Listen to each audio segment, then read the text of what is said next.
Perfect. So, good afternoon, everyone, and welcome. I'm so glad that you could join us for today's conversation, The Power of High Expectations, Exploring Access to IB, um, hosted by the American Educational Research Association's Access, Detracking, and Tracking Special Interest Group. My name is Constance Clark. I'm a researcher at the Joseph C. Cornwall Center for Metropolitan Studies at Rutgers University in Newark.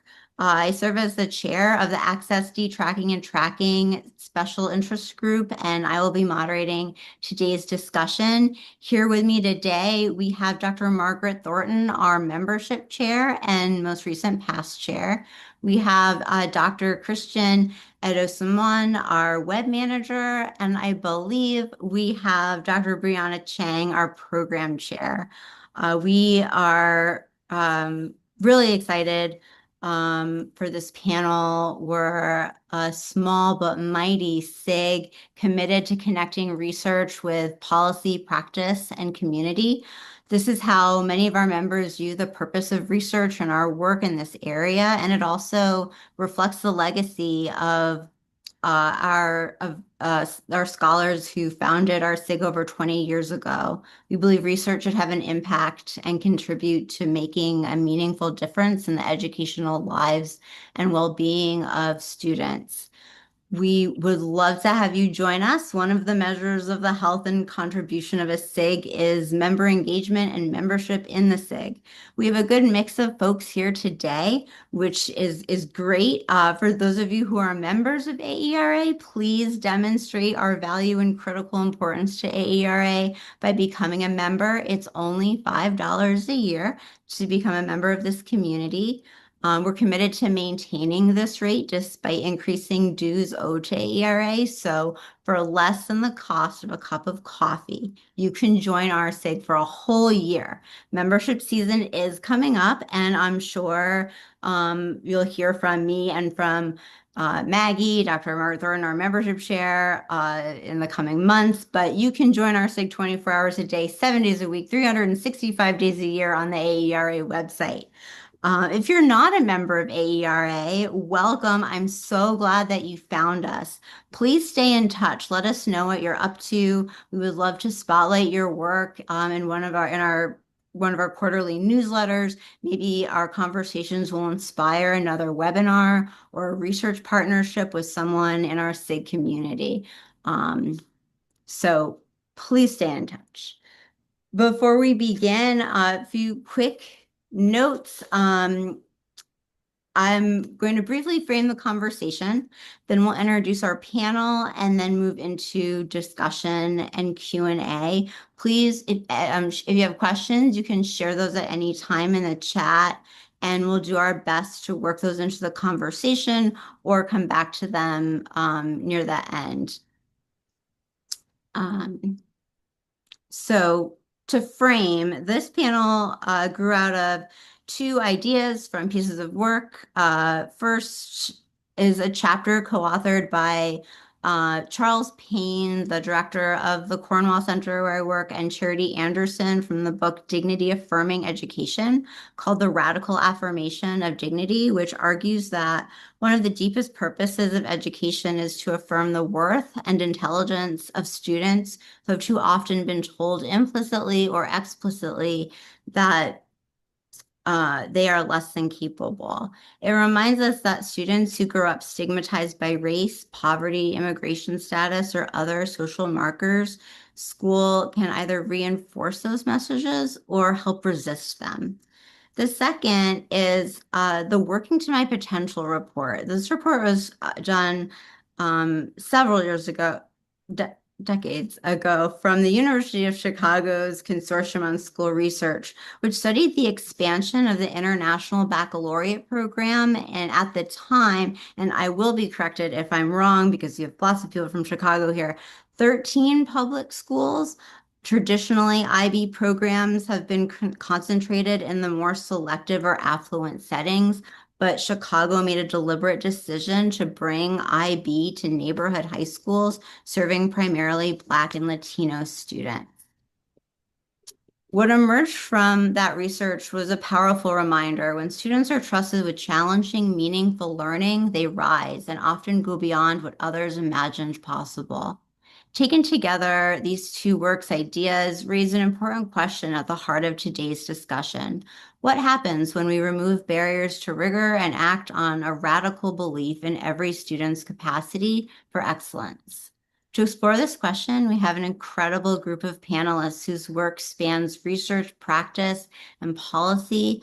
I'll introduce the panelists briefly and then invite them to expand and share their unique perspective that they bring to this conversation.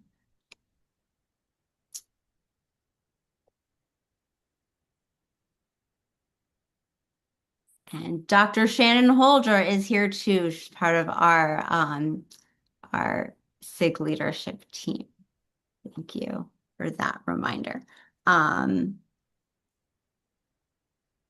like to begin by welcoming Dr. David Weiss, who currently serves as head of U.S. Public Schools for the International Baccalaureate Organization, where he leads efforts to support and expand IB programs across the country. Dr. Weiss, thank you for being with us today.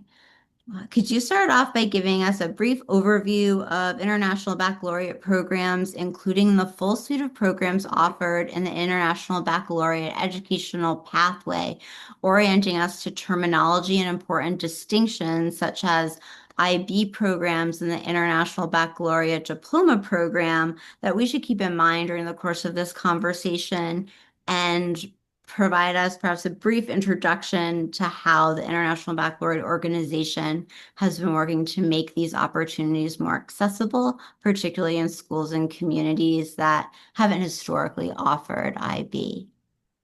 Thank you, and it's great to be here, and it's a great panel to be a member of. I greatly appreciate it. I would be in the audience if I wasn't on the panel, so appreciate the time to be able to actually share my comments. So I think a good place to start is what the International Baccalaureate is not. We are not the College Board.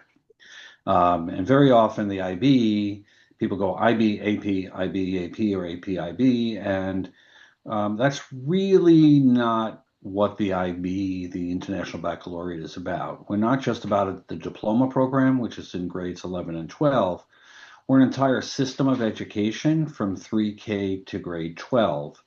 And it includes 4 programs. The primary years program, which includes an early years program, which is why I say 3K, because we do have opportunities if a school wishes to offer that preschool program. The middle years program, which runs in grades 6 through 10.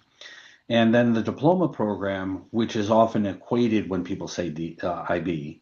And then we also have a career-related program, which started about 10 years ago. The key piece for us is that we are not just a name. When we talk about being a program, we in essence design a programmatic approach to education. The PYP and the MYP are whole school models, and they all focus on holistic student development. The emphasis right now is on student flourishing as a concept. All are united by a number of different tools, one of which is the learner profile, which is infused into every single program, focusing on learner competencies, and in many ways is reminiscent of what the portrait of a graduate looks like at grade 12, with the IB doing this at every single grade. I also have to really say that the work of the IB is not being done by the IB. We've provided framework, but all the hard work and most of the decisions are actually made at the school level by teachers and school administrators working cooperatively and building cultures of learning within their schools. So the IB is not off the shelf. It takes a lot of work for a school to build that culture of learning that produces the outputs that were highlighted in the report. Just in terms of scope, you mentioned the 13 schools in Chicago, Constance. We now have 63 Chicago schools offering 108 programs. Yep. from the time that report was on. Chicago has committed to the IB, I think partly as a result of the report, but also really seeing the results in front of them on an everyday basis. There's over 1,900 schools in the United States offering the International Baccalaureate. 90% of those are public schools. What's very interesting is that over 50% are urban schools. That compares to about 29% nationally. And 54% of the public schools in the US are mid-high or high poverty schools. Again, not necessarily the way that people think of the IB when they look at it globally. I prefer to use the terms mid-high and high poverty, the quadrant model, as opposed to Title I, which is only a relative indicator of poverty, but it's important. So I think that the key piece, and I'll leave you with this, is the idea that we believe the IB is accessible to students, all students, and that's the starting point, and that's built by the school. So I hope that answers the question that you were looking for.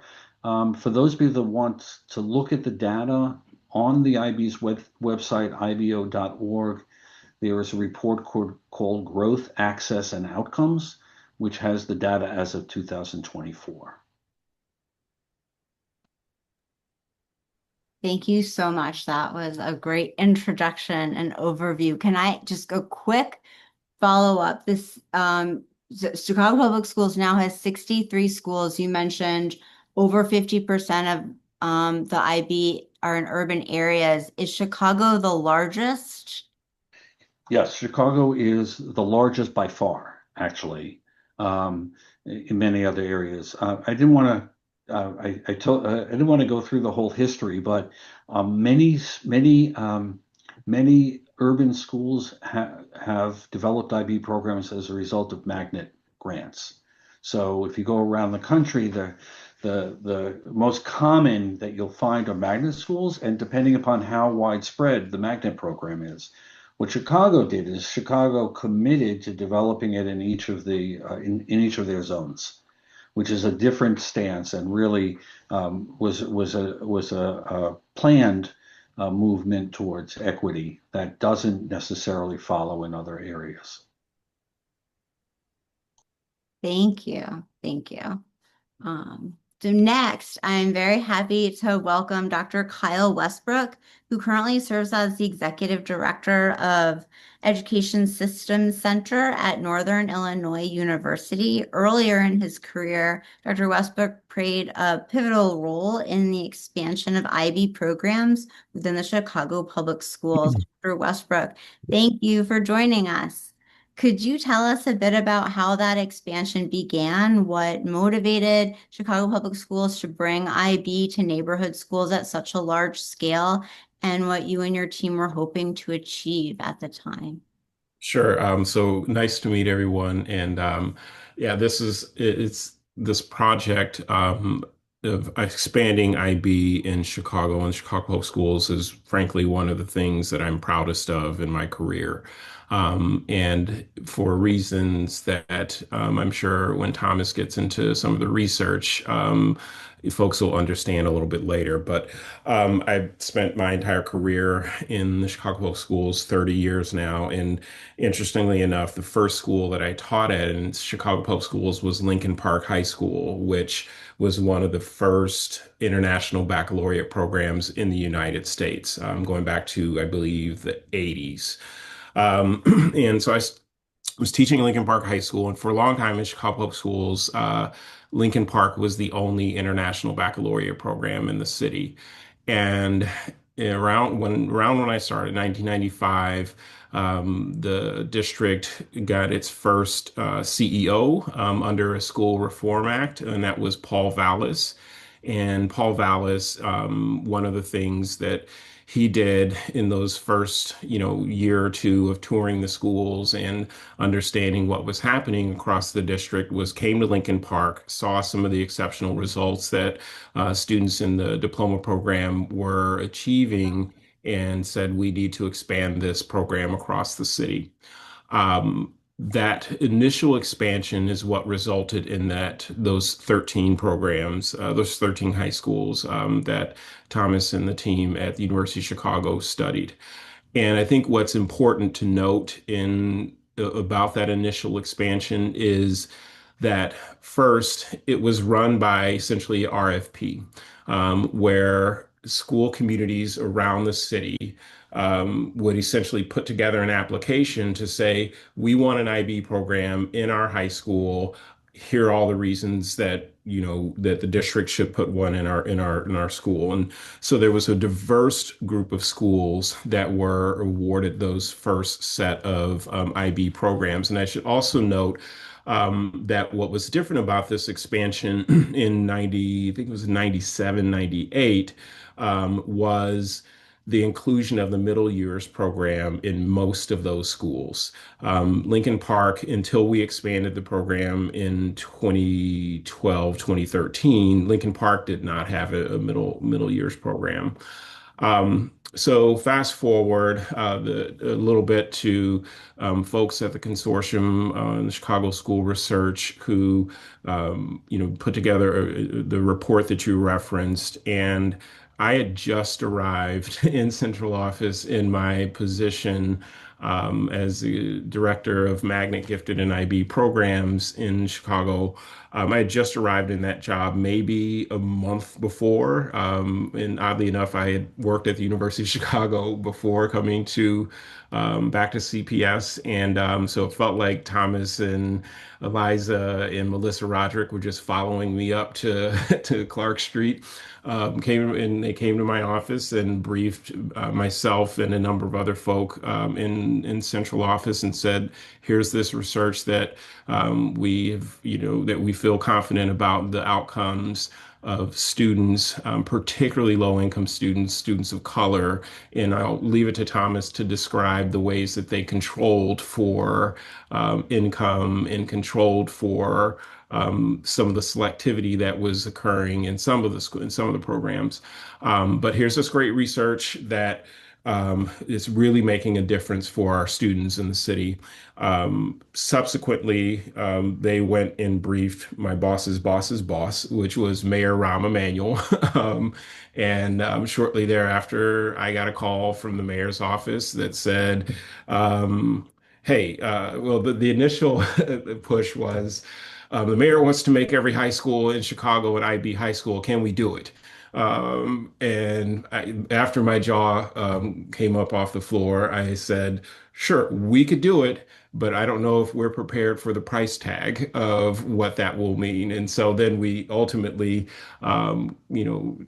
came to a different expansion program, which was around spanning twofold. First, into communities where there were currently no IB programs, particularly on the South and West side.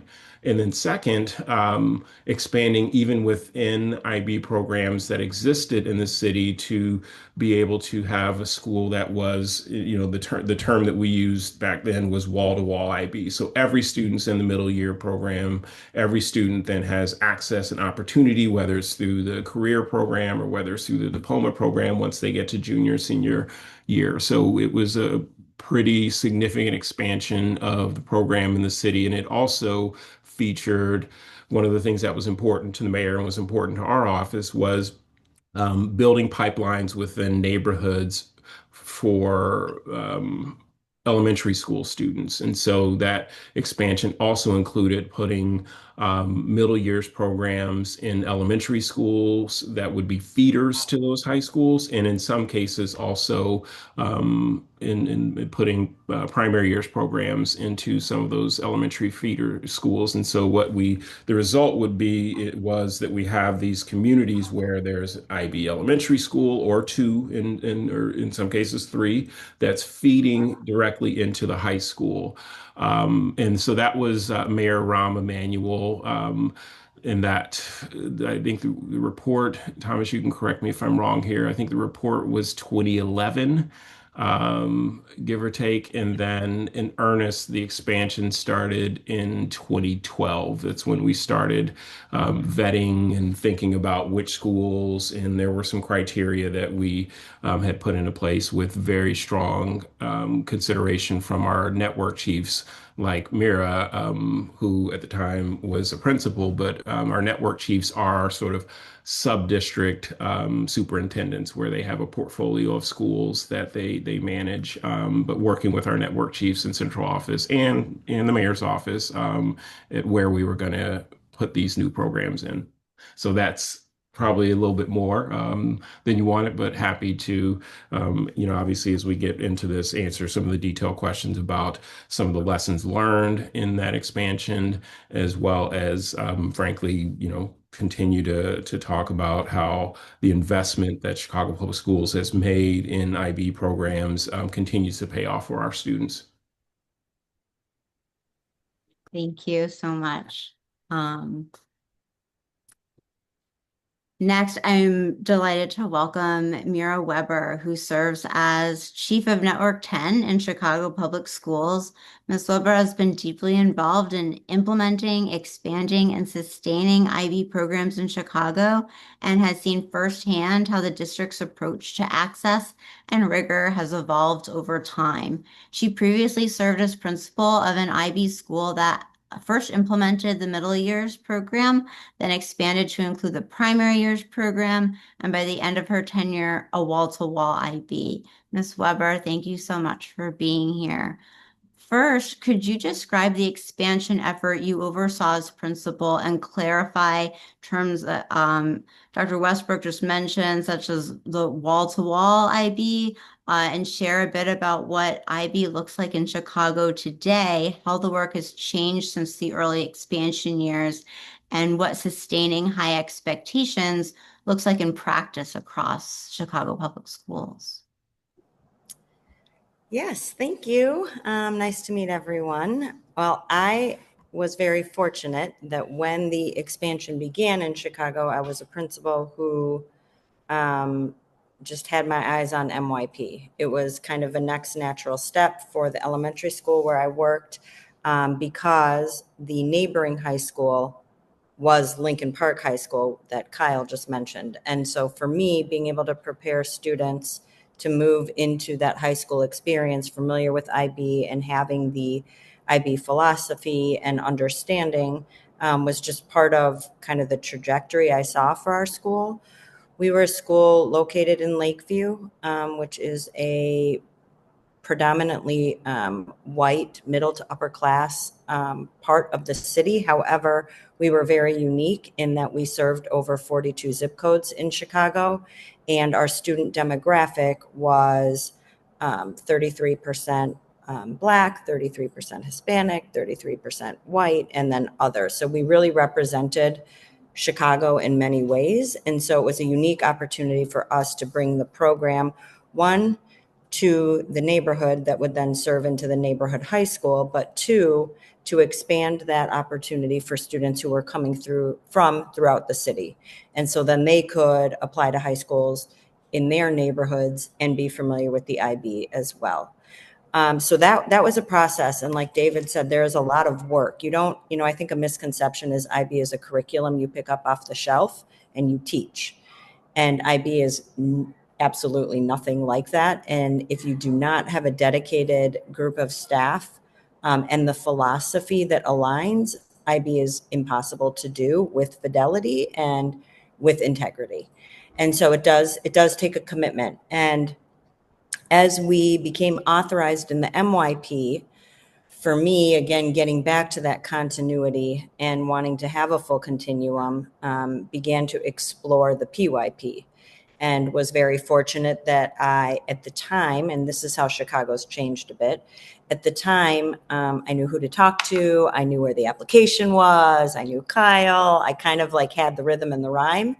And so I was fortunate and was one of the first MYP programs that was able to apply and be accepted to move down through the PYP. So we became age 3 through 8th grade after a lot of hard work, authorized in both PYP and MYP. So when I say wall to wall, I mean from the age of 3 until the time students graduated from our school, which was at the age of 14, they had an IB experience all the way through. And there was intentional work with that. It was what are components, IB learner profiles, that when we were doing MYP, the whole school could embed those. So it really was like thinking about intentionally from the beginning, what are the things that the whole school could do? So once we were able to apply and expand, our students would be familiar with the IB experience. And then, like I said, many went on to Lincoln Park High School, but for the students who didn't live in our neighborhood, they were able to go back to the other high schools that had diploma programs and apply to those high schools. So it really made sense that we spanned out then after graduating 8th grade with wall-to-wall IB experience. Many of them, and if you know Chicago, a lot of discussion is around selective enrollment high schools, and you have to go to a selective enrollment high school. And what Mayor Emanuel, I would say, was critical in kind of debunking the fact that a selective enrollment high school is like the end all be all, because outside of Chicago, we don't have those. And really, the IB experience better prepares you for post-secondary success than any other experience there is. And so I really do credit Kyle and Mayor Emanuel for the work that has been done in Chicago to expand IB programs and really help people to see that it prepares you for life, like just general good human contributing citizens. And I think that is, especially in the day and age we are living, of critical importance. So what I would say now is some of the changes, I mean, obviously it's expanded and we're the largest network of IB schools in North America in Chicago, but there's a common application process now. There's been a lot more learning about what that looks like. We now have 13 elementary schools that are PYP and MYP. So those have been spaced out. I believe it was Kyle who mentioned we are broken up into what are called networks in the city of Chicago that are like mini districts. And so there's representation in those 13 elementary schools. There's representation throughout the networks across the city. So then when they leave those elementary schools with that wall to wall, they can select to go to a high school then and maintain that programming all the way through. So that's a big change. The other big piece I would say is as you expand, you always have to, quality control, right? Because you can say you're IB, but what does IB mean? So another thing that that IB has currently done with CPS is now we have a team at the district level that comes and visits schools a year prior to any kind of evaluation. And so they're really coaching and developing and helping ensure the quality of program to make sure that when it comes time for an evaluation visit, the schools do have what they need to have and what we should have if we're going to say we are an IB school. So I was really fortunate, and leaving my principalship, and I believe Kyle said that the Southwest side was the part of the city where really a lot of emphasis was put on in that early expansion. And I'm now the chief of the network on the Southwest side. So we do have 8 elementary schools with MYP programs, which has been just incredible for me to be able to bring my principal experience to this role with schools that have the programming and to see the variance across the city, I would say, and the importance of maintaining the integrity of the program, no matter where a school is located or where the students are coming from. And so that's been really rewarding to be able to carry that IB experience forward for me. So that's me. Thank you. We are also joined by Dr. Thomas Kelly Kemple, senior researcher at SRI International and one of the authors of the Working to My Potential study from the University of Chicago Consortium on School Research. His research has been instrumental in documenting how IB access in Chicago affected students' academic outcomes, persistence, and sense of belonging. Dr. Kelly Kemple, thank you for being a part of this conversation. Could you briefly describe the Working to My Potential project, highlight a few key findings from that study and its generalizability, and perhaps share what most stood out to you about the students and schools that participated? Absolutely. Thanks so much. So I want to start off by saying, in no sense is this my research. I was definitely a contributor to this. This was research that was conducted about 14 years ago. I just checked the date, Kyle. The actual publication was in 2012, but I think we were reporting on a lot of this back in 2011. Certainly doing a lot of the work in 2011. But really, at the time, I was quite junior. The real credit should go to Vanessa Coca, who was the project leader, Melissa Roderick, who was kind of our team leader for the full post-secondary project, Eliza Moeller and David Johnson, who did a lot of the qualitative work, and Nicole Williams and Kafi Maragni, who also did contributed a lot. So this was really a team effort. And the way that this work came about, specifically on IB, was I was telling people pre-meeting, was almost an accident. This came out of a larger project that was tracking students from looking at the transition from students from Chicago public schools, high schools to college, and there was a qualitative component to this as well as a quantitative.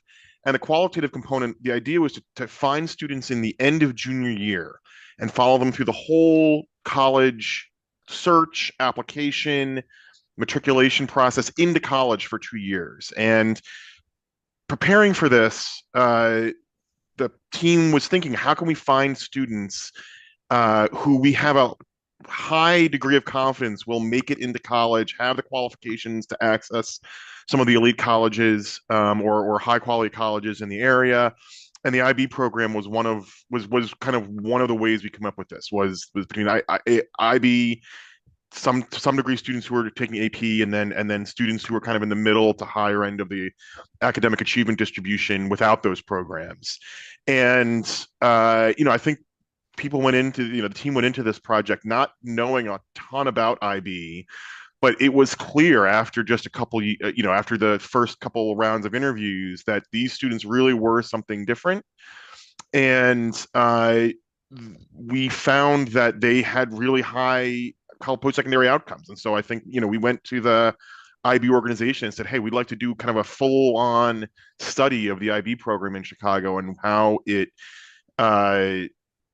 impacts students' post-secondary pathways. And that's how this project was born. So we did a lot, the report, which is still on the consortium's website, is nice and is one of the best examples I've ever had of working on a real mixed methods project where we're really using the qualitative and quantitative findings to inform each other, and to really kind of give the richness of what the IB program delivers for students. And what that is kind of what the main, certainly quantitative findings are, which is where I had the most input, is that what IB in Chicago did at the time. And again, this is looking at high schools. This is looking really at the impact of the diploma program, although I can talk a little bit about some of the middle years programs, such as they existed at the time, was to take students who looked like their peers in the regular high schools in Chicago. They looked like demographically, racially, socioeconomically, looked like the population of Chicago public schools, not the selective enrollment schools. Academically, they looked slightly weaker than the selective enrollment students. So comparable, but not quite the same grades or test scores coming out of 8th grade. And by the end of high school, these students were entering college at significantly higher rates than selective enrollment students, certainly higher than the comparison group, and I'll talk about that in a second, that we constructed for them. They were enrolling in more selective colleges, which was a big concern of ours at the time. I think still kind of a big concern that they're going to selective kind of colleges that match their qualifications, and they were persisting in those colleges at a 2-year persistence rate that was higher than the comparison group that we found for them. And in terms of kind of like official policy or programming options that we studied for this, which included stuff like IB or AP, excuse me, IB really stood alone in delivering those results for students in Chicago public schools at the time. For those who are kind of interested in the behind the scenes of this, the way that we kind of developed these findings, or designed this study, was using a propensity score matching approach. So we were able to construct a propensity score for students' likelihood to enroll in the IB middle years program, again, such as they were, there were middle school programs for most of these. They were a little hard to identify in the transcripts at the time, but we think we did a good job of that. But because these programs were not ubiquitous across the city and were kind of only in these certain high schools, we were able to look at students who kind of lived in these schools' typical attendance areas. It was all school of choice at the time, but there were still pretty heavy geographic feeding patterns, especially for these neighborhood schools. And compare them to students who look on paper very similar, but were not in those neighborhoods that had access to those schools. And then a second propensity score based on, again, still 8th grade characteristics, but more relative to your high school cohort to predict who was going to remain in the IB program into, entering into the diploma program. So I just want to wrap up by saying when I'm talking about the impacts of the IB program, I am not talking about the effects of students who got the diploma, right? We're talking about students who enrolled in the IB diploma program in 11th grade, and regardless of whether they stuck with it, dropping out or removing themselves, students from the diploma program once you were enrolled in 11th grade was very rare, but that's but certainly we're not conditioning on whether or not students who succeeded to the degree that they got the IB diploma. That this is for just being in the program and experiencing these things. And I'll talk a little bit later about what we saw from the student perspective, but the quantitative results I think were stunning alone. And when I talk about the qualitative results, I think that really adds a lot of perspective as well. But we'll get to that in a moment, I think. Thank you so much. Finally, we are very pleased to welcome Dr. John Moore, who serves as Director of Curriculum and Instruction for the Shaker Heights City School District in Ohio. Shaker Heights is both an IB district and one that has been deeply engaged in detracking, making Dr. Moore's work a particularly powerful example of how schools can expand access while maintaining rigor. Dr. Moore, thank you for joining us. Could you tell us about Shaker Heights' effort to detrack advanced coursework within the IB framework, and what lessons you've learned about balancing equity and excellence along the way? You bet. So happy to be here. Thanks for the invitation and excited to share. Shaker Heights is a first-ring suburb of Cleveland City Schools. We have 5 PYP programs, a middle years program, continuum, and then our single high school hosts the diploma program. Historically, Shaker is an incredibly diverse community, socioeconomically, racially, religion, and in just about any kind of way you can imagine, we're diverse in such a manner.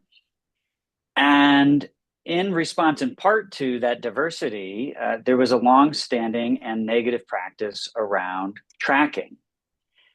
Tracking was this model where in Shaker Heights, starting as early as 5th grade, students would be separated, or more accurately, segregated into core and honors courses, starting in 5th grade. If you looked at those 5th grade classes, you could tell with about 95% certainty who would be in your diploma program, who would have calculus, who would graduate. You could start to make these really strong predictions about a student's trajectory as early as 5th grade in this system of tracking. It was in 2019 when our community came together, led by the superintendent, led by the board, and adopted their very first equity policy. And in that equity policy, it called to dismantle systemic and longstanding barriers to student outcomes, systems of oppression. And at the time, I think in 2019, a lot of people signed on to that. They said, yes, this is a great idea. It's important to us as a community. We must do it. But it wasn't until 2020 when our superintendent said one of our greatest barriers for student outcomes is this tracking system. And in 2020, he said, no more will we engage in this racist practice. And from 5th grade, or really starting in kindergarten, but all the way through 10th grade, all students would be placed into heterogeneous classes. We did that by leveling up the courses and the curriculum so that all of our students were getting and engaged in those more honors level courses. And in fact, to this day, all of our 8th graders are in Algebra 1. They're experiencing that more compacted math experience. This was not easy, folks. Not only was it politically controversial from an educational standpoint, we received some criticism around ripping the Band-Aid off too soon. Our teachers were unprepared. It was a great idea, but a bad plan. But I would suggest or advise, as Constance, as you asked, one of our greatest lessons learned, we cannot, as Gorski would call it, pace for privilege. No matter when we did this, if we waited until we were ready, we'd be waiting until this day. And even though we went a lot faster than I think some people were comfortable with, sometimes when you extend that runway to such an extent, the plane never takes off. And so we learned a lot of what we needed to invest in differentiation, professional learning, and bias, and a lot of these things that we saw contributing to student outcomes, even in the absence of the systems. We've had to invest a lot in that regard. I'm sensitive to time. I'd love to share a lot more, but let me leave you with just a few, I think, ahas from a data sense. Pre-detracking, when students were tracked, about 5% of Black students were in Algebra 1 in 8th grade. Today, that number is 100%, and 70% of Black students earn their high school credential, their high school required Algebra 1 score before they even go to high school. What does that tell us? It wasn't student ability. It was our perception.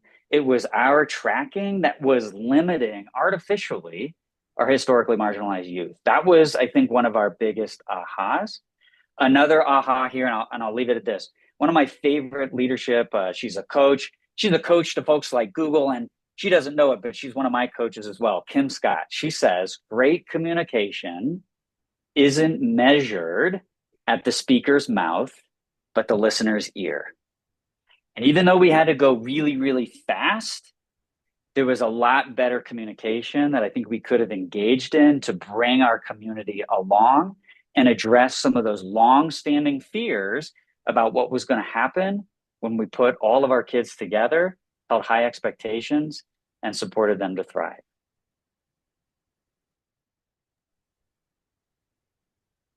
Thank you so much. Thank you for all of those introductions and grounding us in your experiences. It's wonderful to see how each of your perspectives, organizational, the district, school-based, research-based, contributes to the full picture of what access to rigorous learning can look like. I'd love to turn now to some broader questions that build on what you've shared and invite a bit of conversation across these contexts. One, I'm going to rephrase and condense an audience question that came in was similar to a question I was going to ask about challenging assumptions. And they wanted to know about changing teacher mindsets about inclusive practices. So either, the Chicago folks in the research at Shaker Heights, what does challenging assumptions look like in practice, changing student teacher mindsets, maybe even system level mindsets in order to do the kind of work that you do? John, I don't know if you want to take, I can take it from a Chicago perspective. I would say it starts with your system for sure.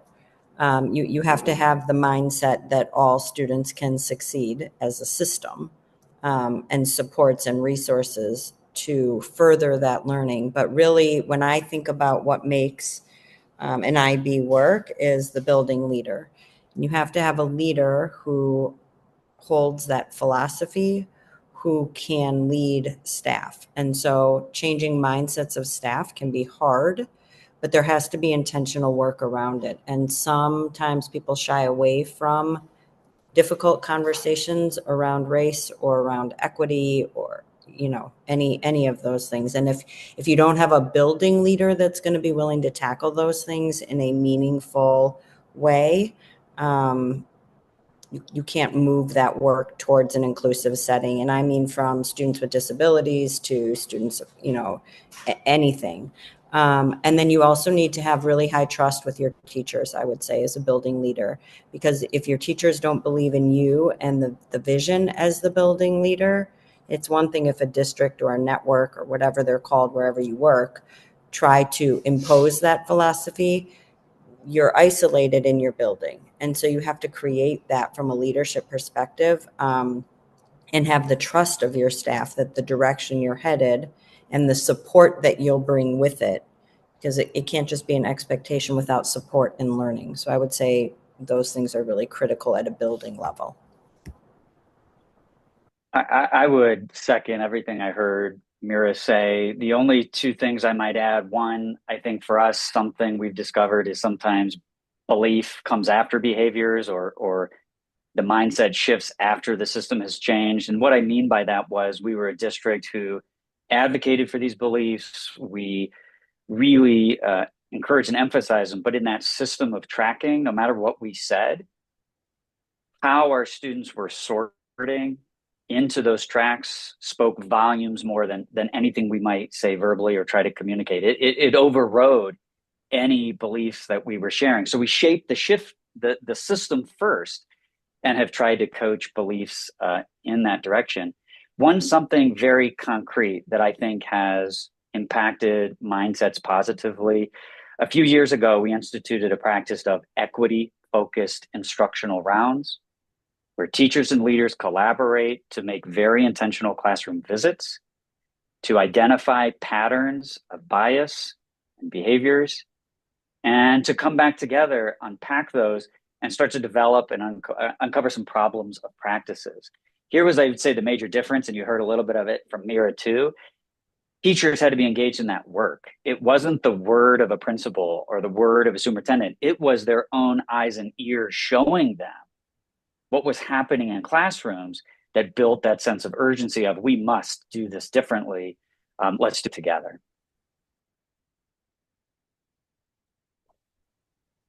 Yeah, I'll add a technical piece. I think there are some technical pieces as well. I think that the IB, just so you know, is we're very willing to support schools in this regard. We have a IB for All initiative that does training specifically on how do you take the diploma program and enhance it.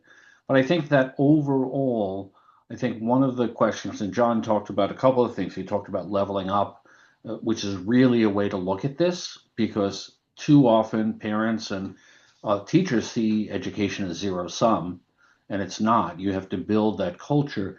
But one of the key things is to look at assessment so that you change your instruction by changing your assessment to performance-based assessment, and you kind of eliminate the emphasis on rote learning, that even though we don't say we're doing it, we're doing it.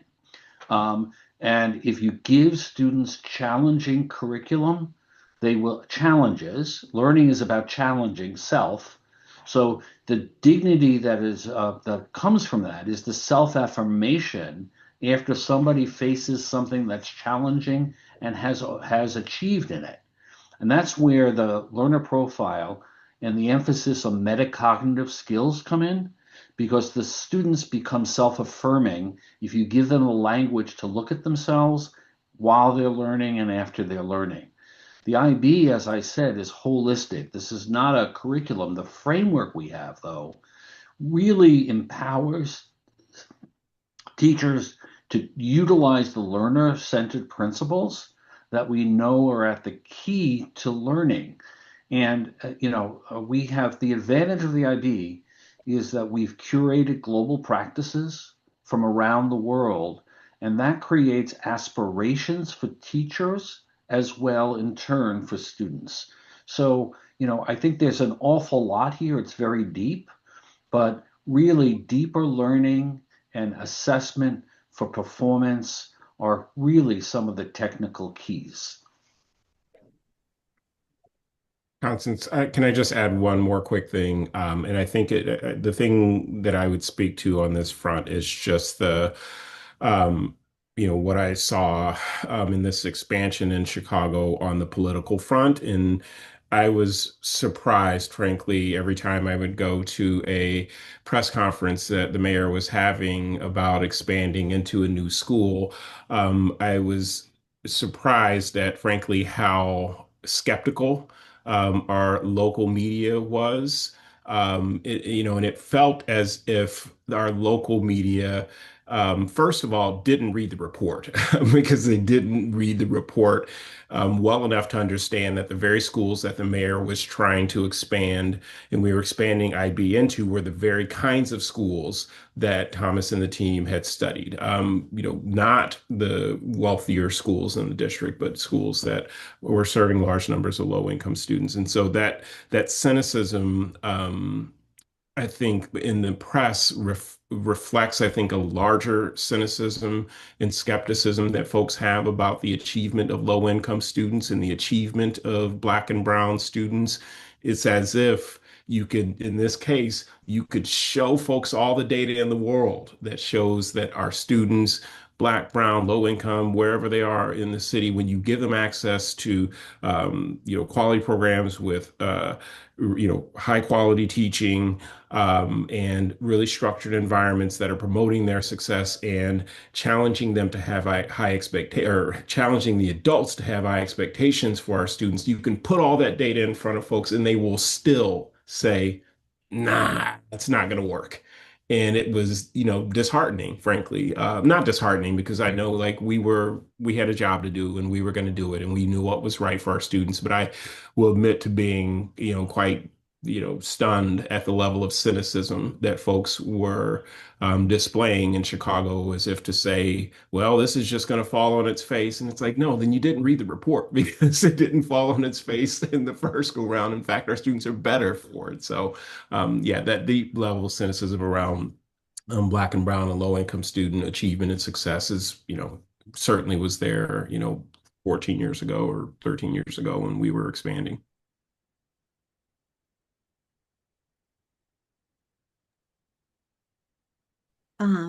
Thank you. There's a question in the chat that Dr. Moore, I know you started to answer about supports for students, supports and resources to help, something that a response to something that Ms. Weber mentioned about supports and resources to help students succeed in the IB programs, and wanting to know what those looked like. So I want to let the panel address that, and then anything, maybe from a research perspective, Dr. Kelly Kumpel or Dr. Weiss from at IBO, the supports to help students. I know special needs students were mentioned at some point, and I think we can also add in parent support and parent involvement.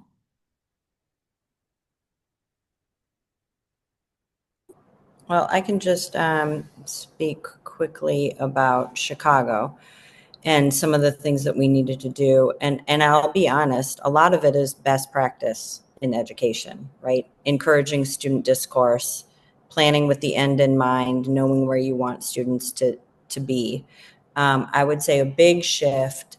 I was in a school when we were doing the IB that had a special education program that was more restricted, on top of a very inclusive program as well for students on the other end of that spectrum. And so there was a lot of intentional work around what does it look like for a student who may have more of a severe disability for us, and how do we kind of take the unit of study or bring it to them where they can access. And many times what it came back to, which to be honest was best for all students, is a big part of the IB, which is community involvement, community engagement, real world scenarios. How do we engage in learning that is tied to something we're all grappling with already, and get out into the community to make a difference or see what it looks like or learn from a real life experience.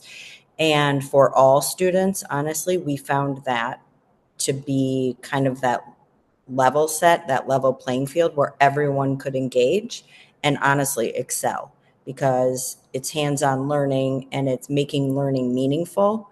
because a huge focus of the IB is just being a well-rounded citizen, and you need to leverage your community in order to give kids experiences to do that. Yeah, and I'll just add a couple things to that. In terms of the self-conception that these students had, I think, coming from and coming out of the IB program, it's really remarkable to hear students tell in their own words how well prepared they felt, how well they could. So not just so academic preparation, first of all, academic behaviors and mindsets, right? The practices that they developed in the IB program that sometimes were explicit in the IB program, and sometimes they had to develop themselves because of the rigor of the IB program. And I think it's really important to keep in mind that this is a really rigorous program that pushes students to deal not only with the kind of normal high school load, but beyond that into and this kind of metacognition, I think, as David said before, um, helps them to develop this idea, their identity as a learner, as a scholar. And so when we talk to these students in high school, in college, excuse me, they had a totally different experience than we were hearing from other students in the same or similar colleges, which was that they totally belonged there, that the work they were doing in college was either kind of perfectly level or sometimes a step down from the work they were doing in their IB programs, depending on which colleges they went to. And all of the litany of things that I think a lot of us know about first generation students going to college, it was not that they didn't experience these things. It's just that they were able to deal with it in a way that we would hope that all students are able to deal with this. So, things like racism on campus, they experienced it, but they were able to kind of, to a person, say, listen, this is that person's problem, right? Or at least this person's malfunction, essentially, right? Like, it's a problem for all of us, but like, this is not like their problem is not because I have some defect, it's because they've got some defect, right? And the work the counseling that they sometimes didn't receive, right? That they were being told, okay, here's the course schedule you should have, and these are the students who are able to look at that and say, wait a second, I read my course registration manual. I know that I need 15 credits, not 14 credits to maintain my scholarship, and I'm going to do something about it, right? Like they had all of these skills that allowed them to succeed really strongly in colleges that sometimes were and sometimes weren't supporting them to the degree that I think some degree colleges have gotten better at, but was certainly not happening at the time. And I think, classes like theory of knowledge, the cohorting of relying on your friends to help you through, courses that you may be weaker or stronger in. Students, I mean, it was easy for us to see, but students were saying that out loud. It was almost kind of too easy to do research with these students because they were kind of giving you the answer up front because they were thinking about this thing in much the same way we were.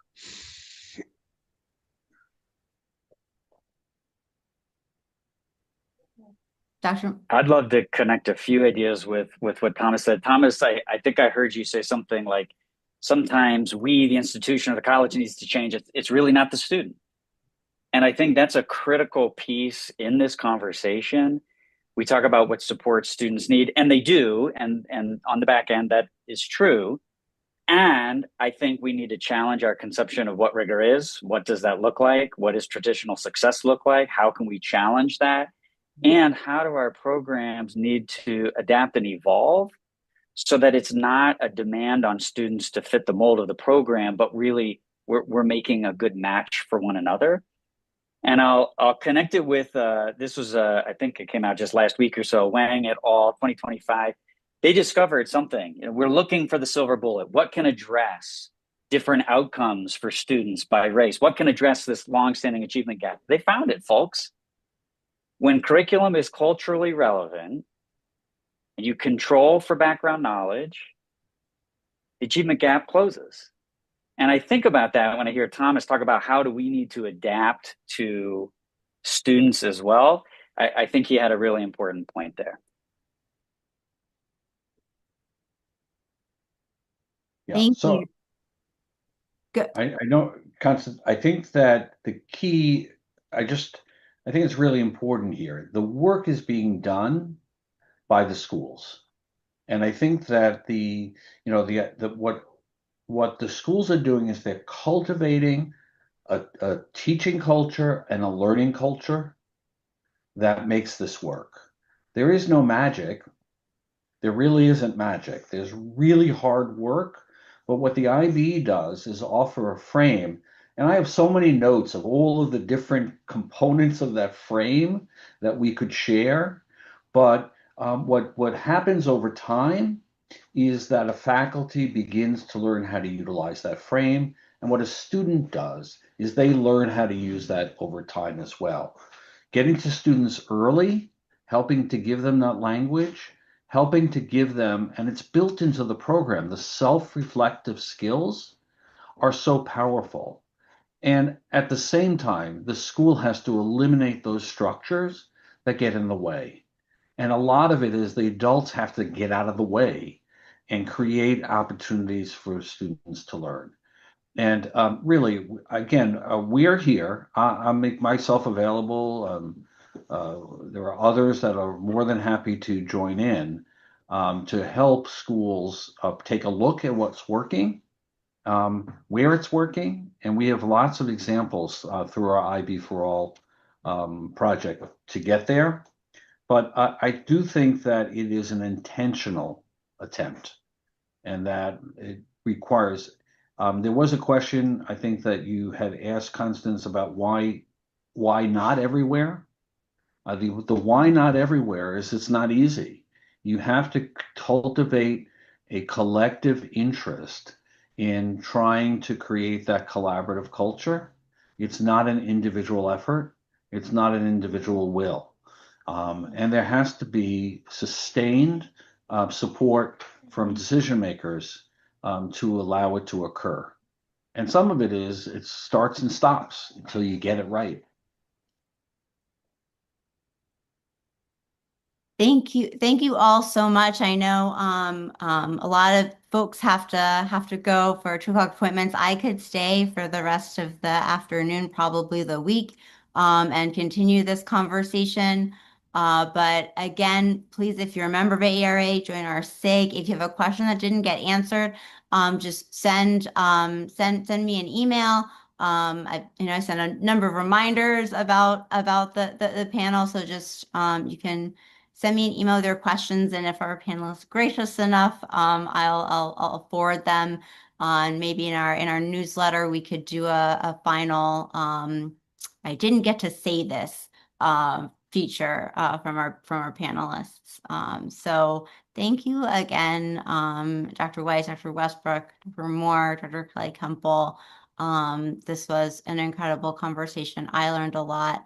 I can't wait to continue the conversation and find ways to continue to connect. Thank you everyone for joining us, and let's give a virtual or claps. I don't know how to do that, but this looks amazing. Thank you so much. Thank you, Thanks so much for Constance, organizing, for Constance. organizing this. Yeah. Take care. Take care.